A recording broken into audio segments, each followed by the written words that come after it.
Now, we will talk about the wrong daily habits in our life.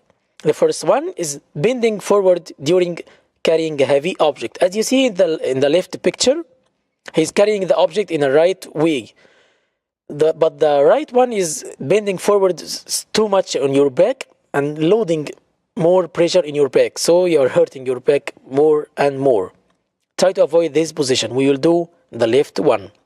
Then about carrying object. When you are carrying object, carry it beside you. I mean near to you, not far like in the right picture. We will do like the left one, the right picture. Okay. Sitting. When you're sitting in your car, try to sit like in the left photo, not in the right one. It means your back is relaxed on the back seat, not going in forward direction.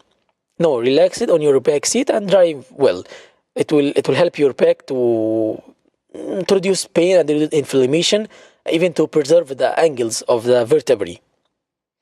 The last one is when you're sleeping, try as much as possible to put a pillow under your knees and a pillow under your neck. Not like in the right picture is sleeping on nothing, like straight like this.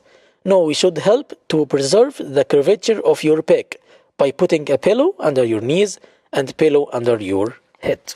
This to help you to avoid all the back problems, because we are doing most of these wrong habits. We are doing this in our life without noticing that it's hurting our back. So we try to avoid these wrong habits.